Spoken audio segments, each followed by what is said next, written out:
Good evening to you all. My name is Dr. Saurabh Nath, and I am the resident pathologist at Silchar Medical College. Uh, Today, be having a discussion on chronic inflammation along with granulomatous inflammation. We'll also be discussing about the morphological features of two entities, chronic cholecystitis and tuberculosis of lymph node.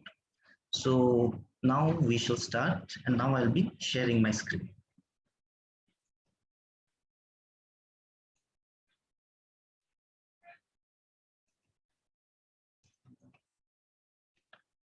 So to begin with, what is chronic inflammation? Now, we know that inflammation is actually the host response to the foreign offending agents or to tissue injury. So chronic inflammation is also a response, but it is of prolonged duration, all right, which may be ranging from weeks or months. Here there is inflammation, tissue injury, and attempts at repair. Now, all these three things coexist in varying proportions in chronic inflammatory states. In some cases, injury may be predominant. In some cases, inflammation may be predominant, or in some cases, it may be in a stage of repair. Now, we must remember that inflammation and infection are not the same. So chronic inflammation is not synonymous with chronic infection. Now, what are the causes of chronic infection? Firstly, it can be in a setting of persistent infection. Secondly, chronic inflammation can be due to hypersensitivity diseases. And thirdly, it can be due to prolonged exposure to toxic agents. Now, by persistent infection, we mean that an infection that is caused by an organism which is difficult to eradicate or eliminate. All right. Now, such an infection invariably progresses to chronic inflammation. Now, when we talk about hypersensitivity diseases, it means that there is an inappropriate activation of the immune system, which can be excessive. All right. Now, in other words, whenever the immune system is activated excessively and inappropriately, now that may result in chronic inflammation. Now, for example, autoimmune diseases. Now, we have an immune response mounted by our immune cells against our own tissues. All right.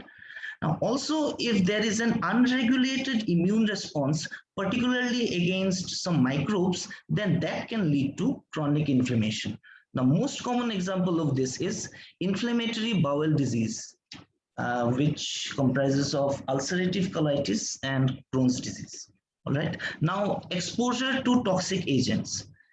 They may be exogenous agents or endogenous agents. Now, one common example of exogenous agent is silica.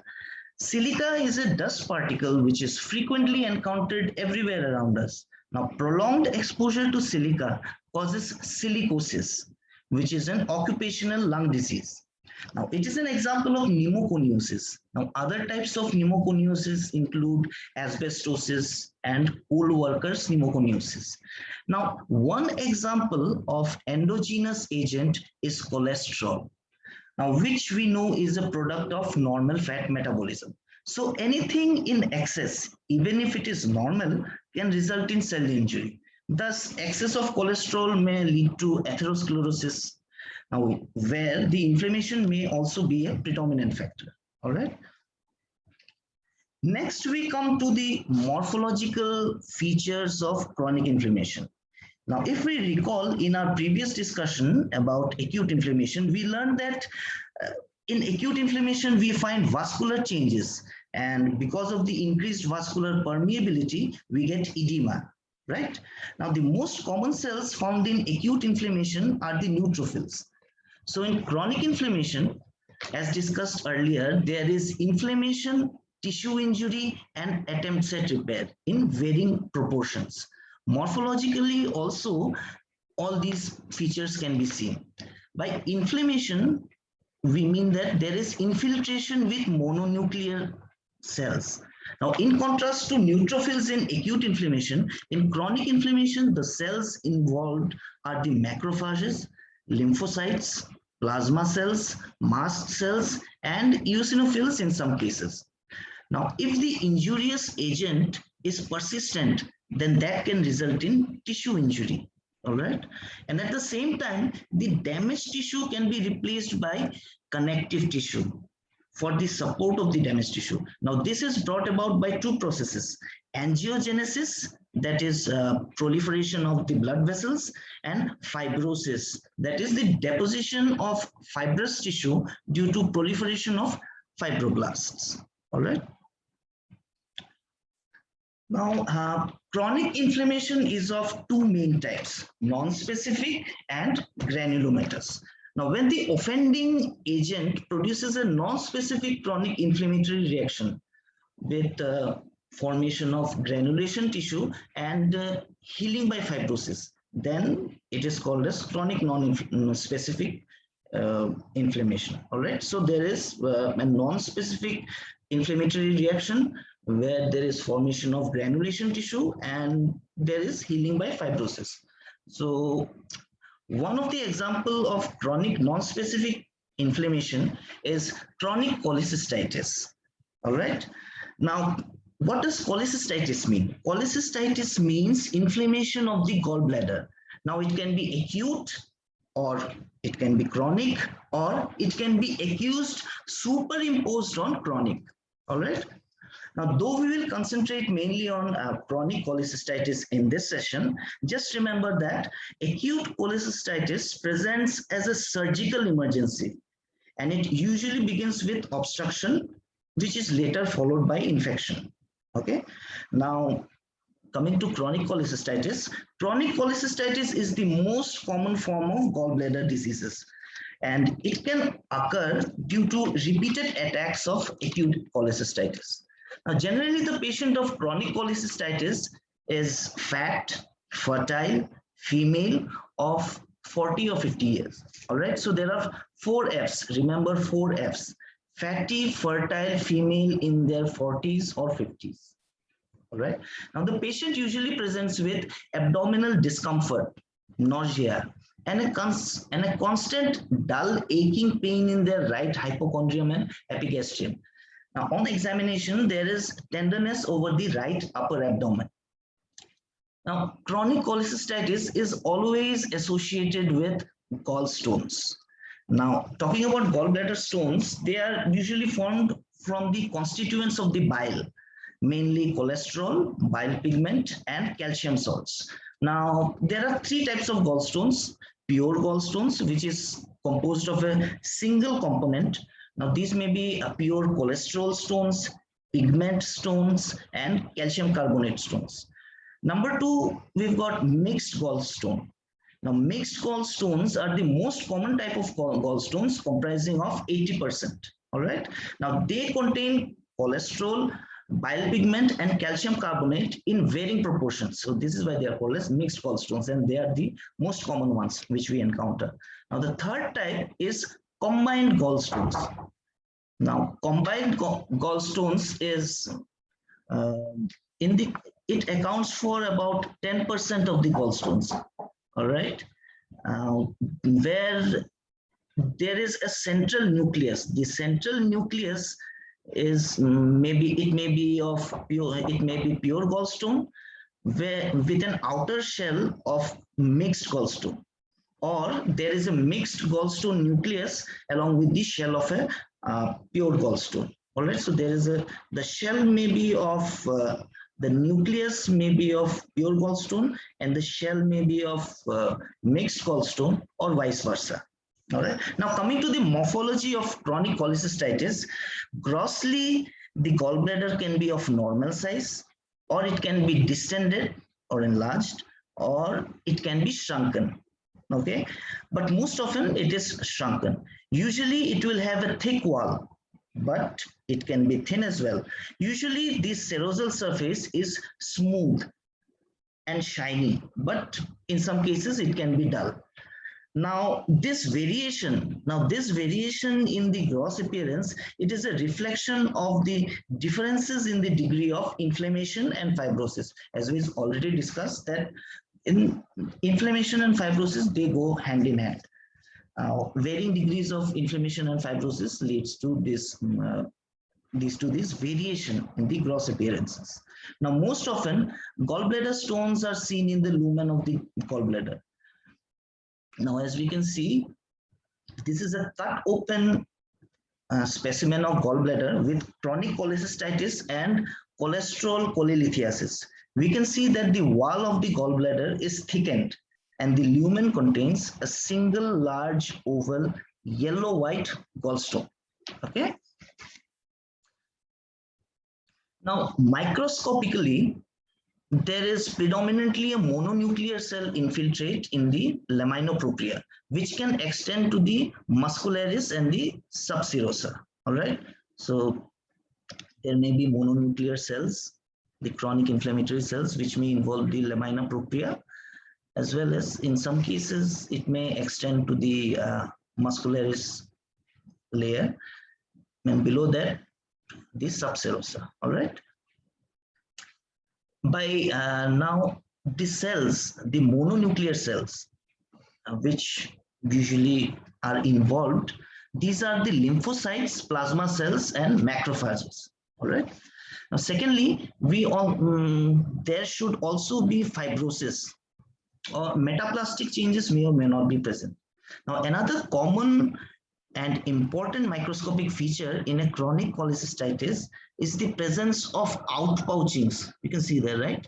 This is the presence of outpouchings of normal gallbladder mucosa through the wall of the gallbladder. Okay. Now, these outpouchings are known as Rokitansky-Ashkoff sinuses. All right.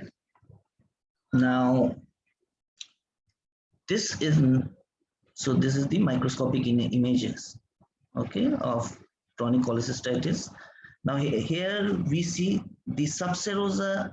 In the subserosal layer, there is fibrosis. Okay. So next, I would like to share with you a whole slide image of chronic cholecystitis for understanding the histology better. Okay. All right. Now we know that the gallbladder has 4 layers: mucosa, which contains the surface epithelium and the lamina propria. All right. Now here we see the surface epithelium. Okay. This is a nice area. So on hyper, the surface epithelium is lined by simple columnar cells. Okay, simple columnar epithelium. All right.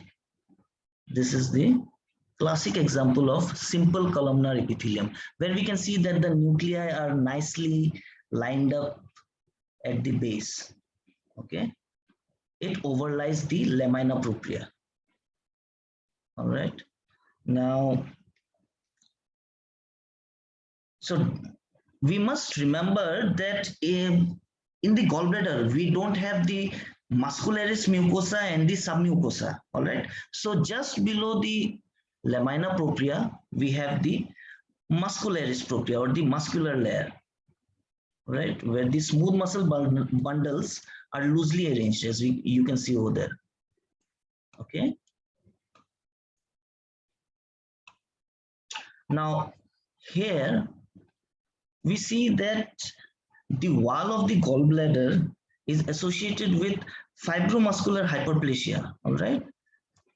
And it is much thicker than the normal gallbladder layer. And here we see the hyperplasia of the smooth muscle bundles. All right. Yeah. Let's look at another area.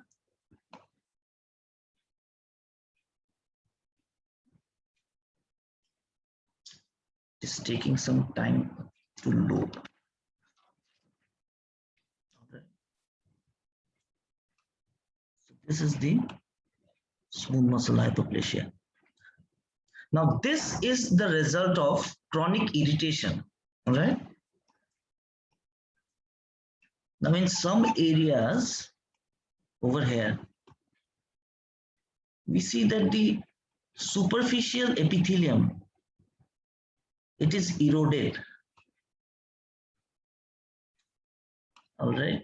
In some areas, the superficial epithelium is eroded. And there is increased fibrosis in the muscular layer. All right. There is increased fibrosis in the muscular layer. Now the paler areas which you see amongst the bundles of smooth muscle, they indicate the fibrosis. All right. Now we can also see the invagination. This is the area. Let it. It's taking some time to load.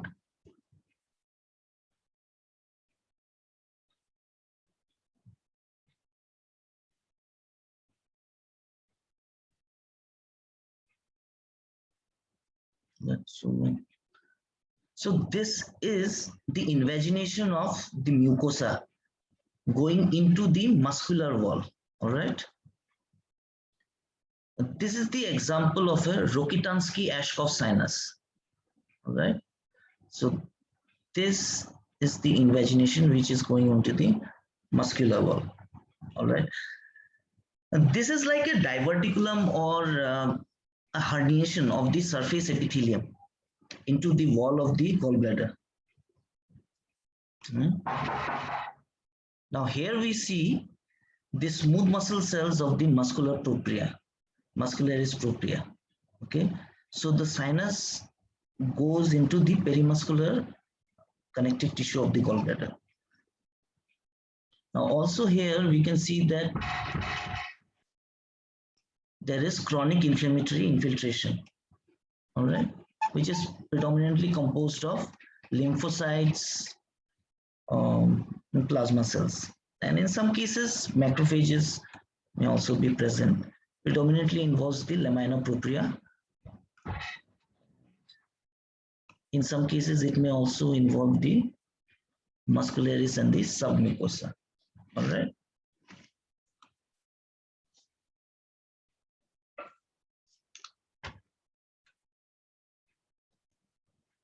Now let us go back to the presentation.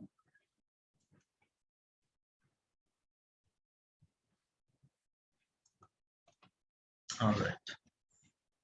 Now, before moving on to granulomatous inflammation, it is important to understand the role of macrophage in the chronic inflammation. All right. So macrophages are the dominant cell in most chronic inflammatory states, and they are professional phagocytes. All right. Now they are derived from the hematopoietic stem cell of the bone marrow in the postnatal life. That is, after birth, the macrophages are derived from the hematopoietic stem cells in the bone marrow, where these cells are in the form of monocytes in the circulating system. Now, it must be remembered that in the circulation, monocytes have a very short half-life of just 1 day. Now, these monocytes, whenever they are exposed to any tissue injury, they differentiate and they are transformed into tissue macrophages, all right, or histiocyte. The lifespan of these macrophages in the tissue varies from several months to years, and they are diffusely scattered in various connective tissues. Now, sometimes they have special names when they are situated in different locations. Now, during embryogenesis, the macrophages arise from the progenitors in the yolk sac and the fetal liver. All right. Now from this, they basically migrate and they persist there in those locations for the entire life. Now these locations are the liver, spleen and lymph nodes, brain and lungs. Now in liver, they are known as Kupffer cells. In spleen and lymph node, these macrophages are situated in the sinuses, which is why they are known as sinus histiocytes. In central nervous system, they are referred to as microglial cells. And in the lungs, they are called alveolar macrophages because they are present in the alveoli. All right. Now, this is the electron microscopic picture of how a monocyte looks. And when it reaches the tissue, it is transformed into a macrophage. And then the macrophage, it becomes activated, and then it performs its functions in the various inflammatory reactions. All right. Now, as I've said, that the macrophage has to undergo activation in order to perform its functions.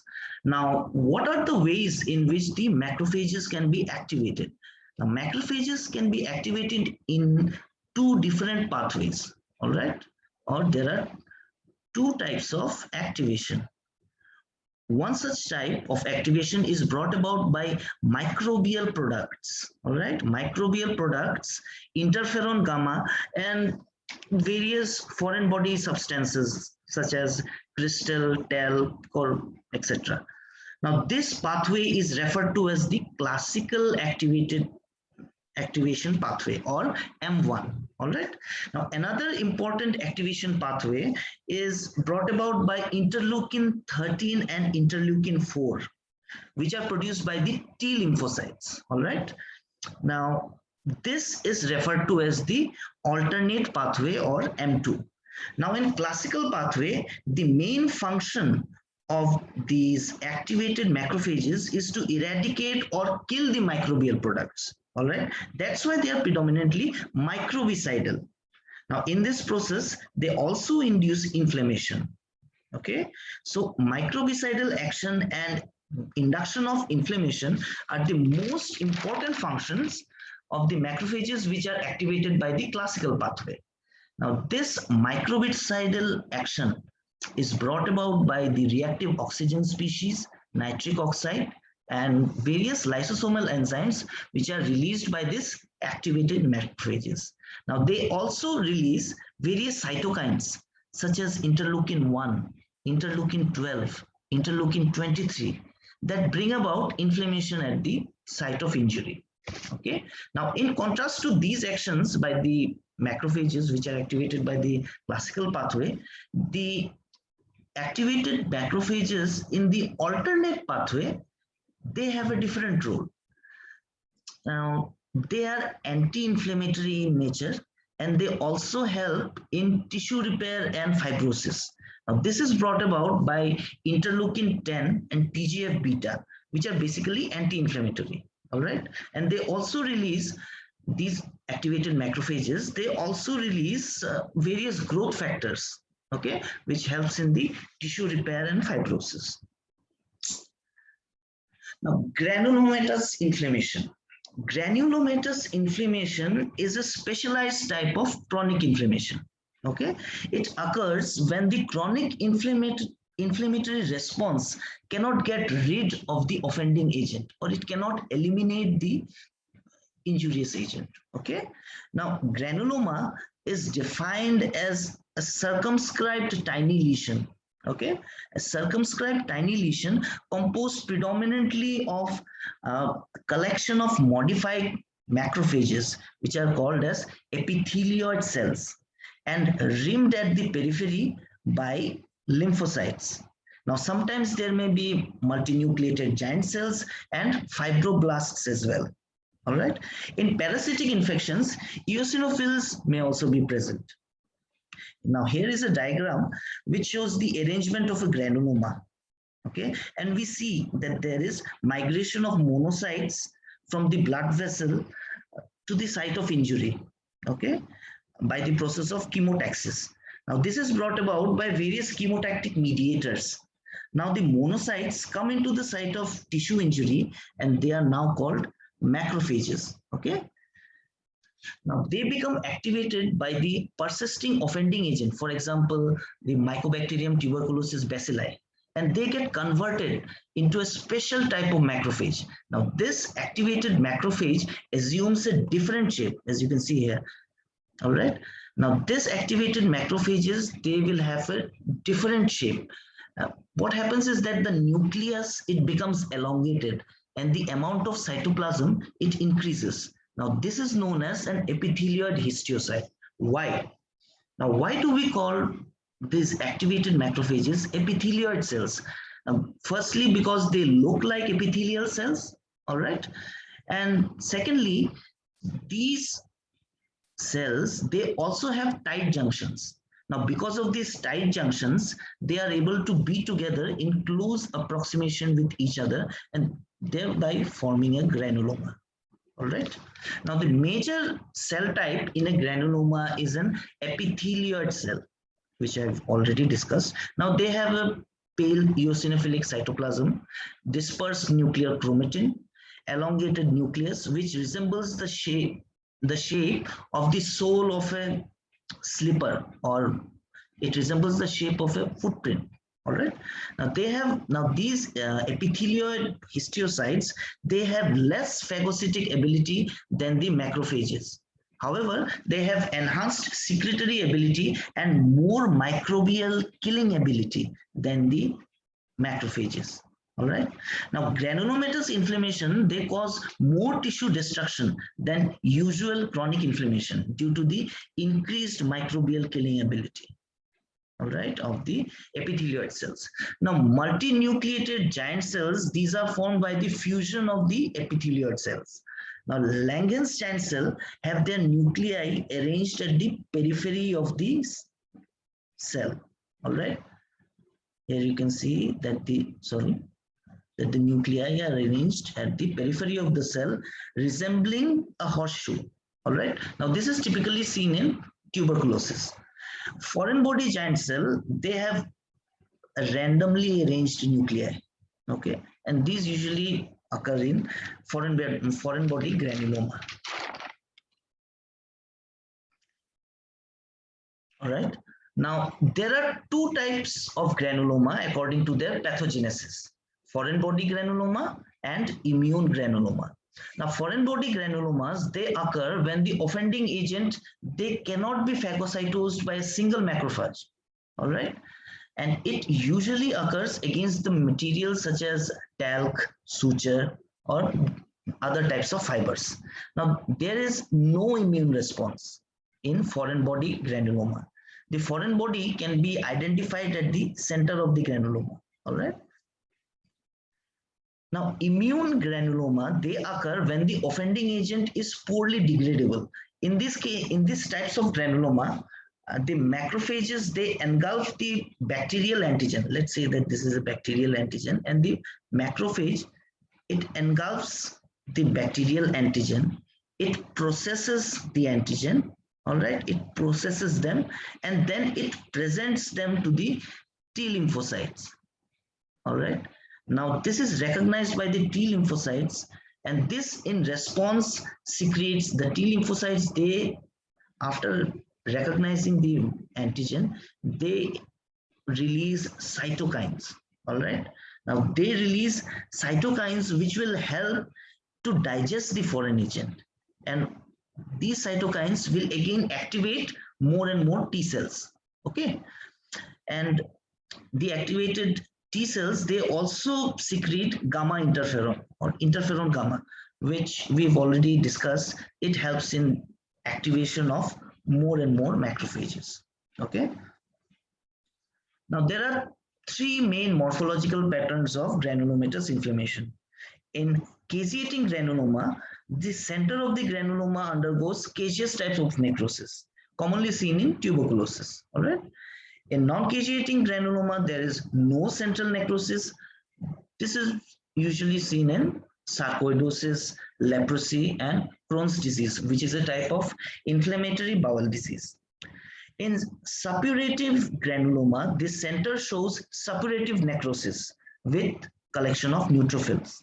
Usually this is seen in fungal infection, cat scratch disease, and rarely tuberculosis. Now let's briefly talk about multinucleated giant cells. Now, giant cells can be found in both physiological and pathological conditions. Examples of physiological giant cells, they include osteoclasts, which we find in bone, trophoblasts, which we find in placenta, megakaryocytes in the bone marrow, from which actually platelets are derived. Okay.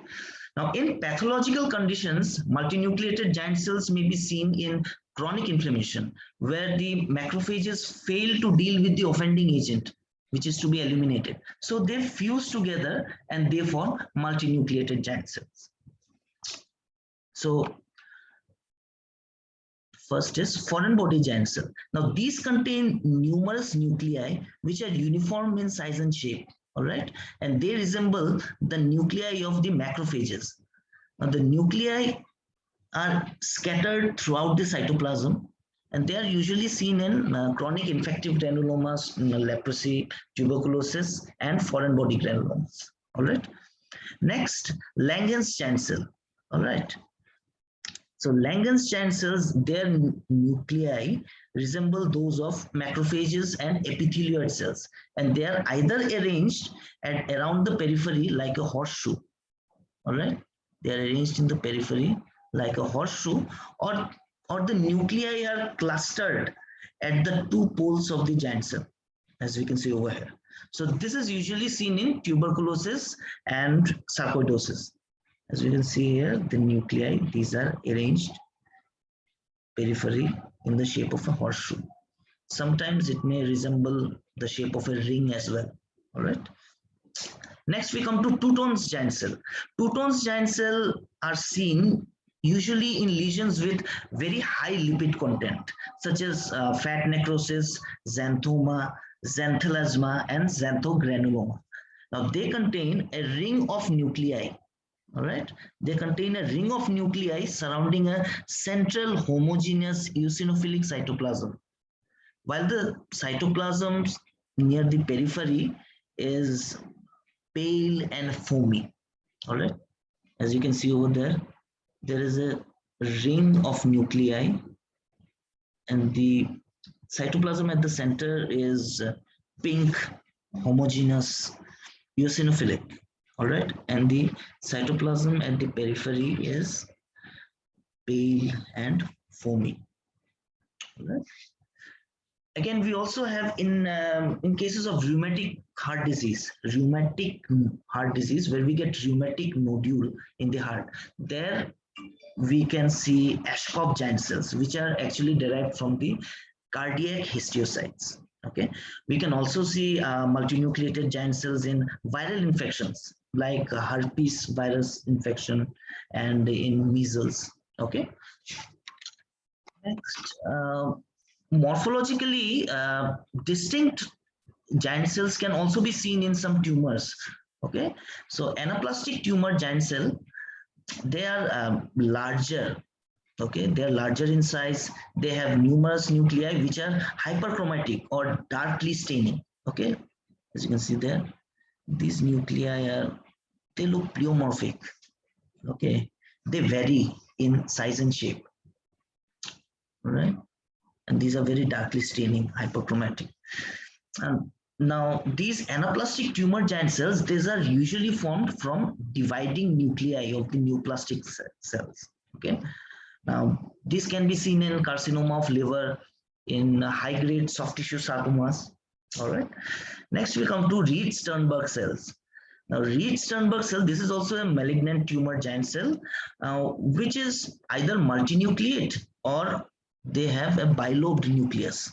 All right, with a prominent eosinophilic round nucleoli, as you can see over there. It's a prominent eosinophilic round nucleoli, bilobed nucleus. Okay. Now, this usually resembles an owl's eye appearance. Now, they are seen in various subtypes of Hodgkin's lymphoma. Osteoclastic tumor giant cells, these are usually seen in giant cell tumor of the bone or osteoclastoma, which shows uniform distribution of osteoclastic giant cells. Okay, so now we talk about the gross and microscopic features of tuberculosis involving the lymph node, which is a prototype of chronic granulomatous inflammation. All right, now this is a wet mount specimen showing the cut section of multiple enlarged matted lymph nodes of varying sizes. All right.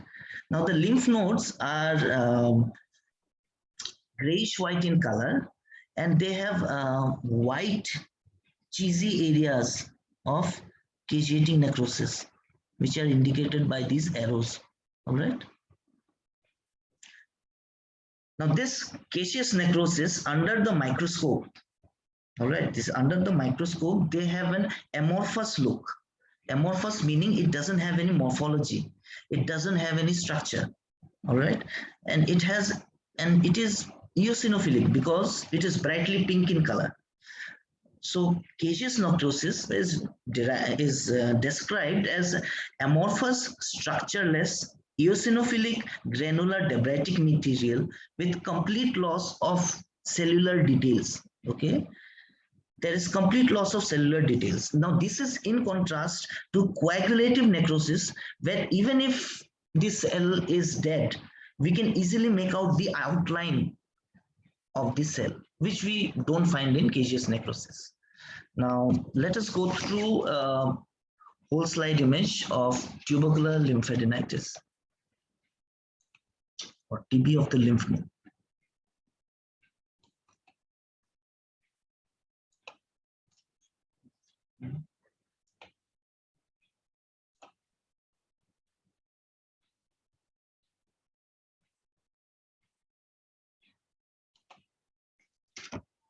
All right.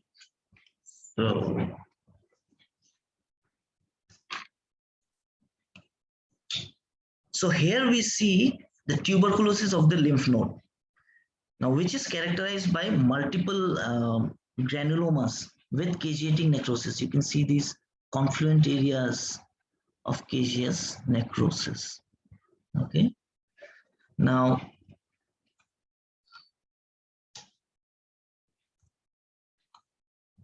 it's taking some time to load. All right. So this is the capsule of the lymph node.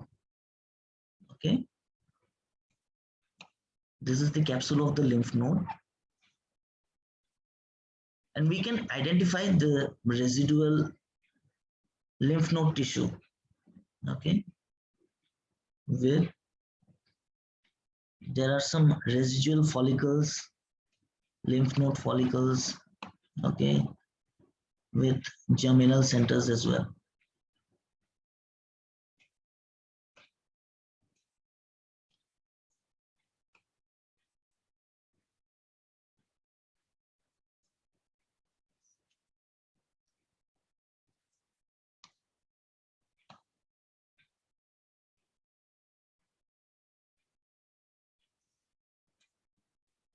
Correct. So this is the lymph node.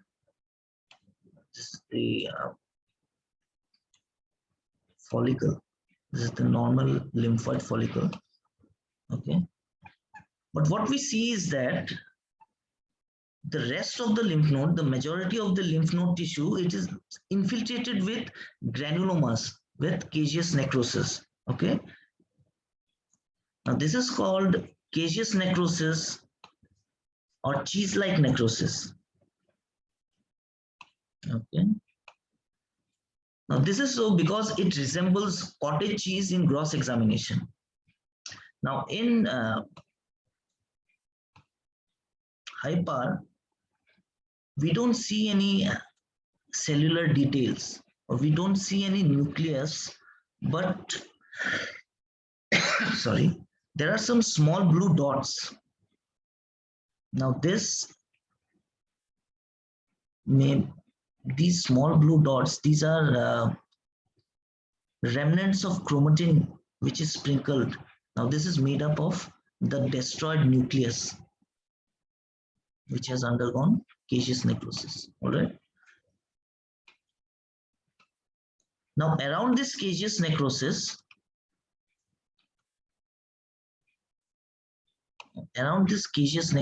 we see a collection of epithelioid cells. Okay. Now, this is the hallmark of granulomatous inflammation. Now, as we told, epithelioid cells, right? So, epithelioid cells are large cells with ill-defined cytoplasmic borders, okay, which contain abundant eosinophilic pink cytoplasm, where the nucleus is ovoid to elongated. So all of these cells are epithelioid cells. All of these cells, these are all epithelioid cells. All right. Now they are transformed, these epithelioid cells, these are transformed macrophages. Now these have, as we have already discussed, they have reduced phagocytic capacity. And this transformation of a macrophage into an epithelioid cell, it is a part of a T cell mediated reaction. So Th1 helper cells, they are responsible for production of cytokines that drive this process. And we can see these lymphocytes here surrounding the granulomas, okay? The T lymphocytes around here. This is the caseous necrosis. This is the rim of epithelioid cells surrounded by lymphocytes. All right. Now, we can recognize that there are giant cells. So these giant cells,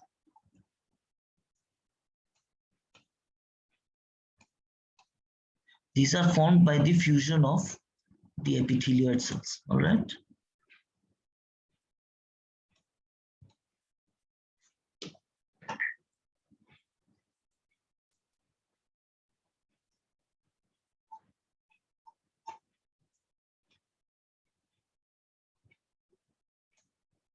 Now, there may be foreign body giant cell where the nuclei are scattered haphazardly, or there may be Langerhans giant cell. All right. So these are the two types of giant cells which we usually encounter in these types of granuloma. Okay.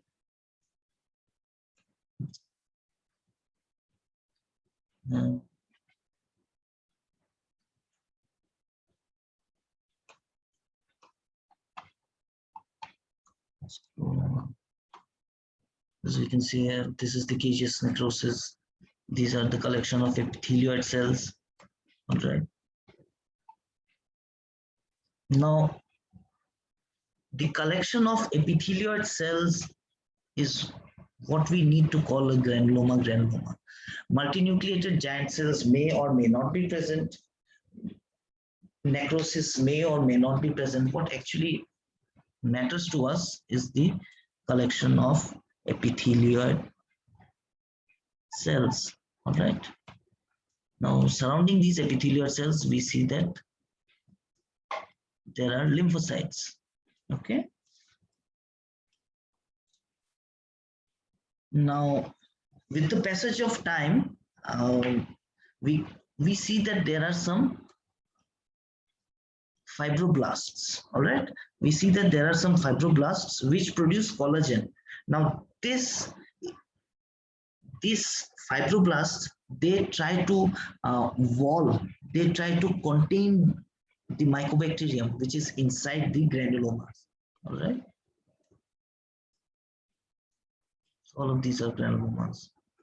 These are involving the lymph node. All right. Now, just a brief discussion about the pathophysiology of granuloma. Okay, let's keep it at there. These are the various giant cells. This is the necrosis. These are the epithelioid cells. Here we can see another giant cell. Okay. Now, if we simplify the pathophysiology of granulomatous inflammation, we can see that in lymph node, the mycobacterial antigen, it is presented on the surface of antigen presenting cells, okay, which are dendritic cells and macrophages. And these mycobacterial antigens which are exposed on the surface of these cells, it is recognized by the T cells. Okay, now then the dendritic cells, they produce interleukin 12, which tells the T cells to mature into Th1 helper T cells. Okay, now the helper Th1 helper T cells, they produce interleukin 2 and interferon gamma and activate macrophages and call on additional T cells into the area. Now the activated macrophages then produce some lysosomal enzymes, okay, reactive oxygen species, and they destroy everything around them. So we see this caseous necrosis. Okay, now that's the result of activated macrophages. Now interferon gamma is responsible for the transformation of macrophages into epithelioid cells, all right, which we see here. Now the Th1 and the other T cells can be seen here. Okay. Now we don't actually see mycobacteria in this H&E stain. We need to use special stains. Now mycobacteria are rod-shaped microbes with waxy cell walls containing mycolic acid, and they are very resistant. All right. Now once we stain it, the waxy cell wall can retain the stain and resist decolorization when we wash it with acid or alcohol. So this is why Mycobacterium tuberculosis is also called as acid alcohol fast bacilli. All right. Now we usually use Ziehl-Neelsen stain. However, sometimes this specimen may be negative for acid fast bacilli even if mycobacteria is present. So it is useful to perform cultures. All right, culture in culture medium, but it is quite time consuming and it takes a long time of about 6 weeks to perform to cultivate this mycobacteria. So we can also use PCR, all right, polymerase chain reaction, which is a quicker but more expensive diagnostic modality for the confirmation of the diagnosis. All right. So with this, we conclude today's session and hope this has been of some use to you. Please feel free to post your queries and comments, and please like, share, subscribe. Thank you for watching. Stay safe. Bye.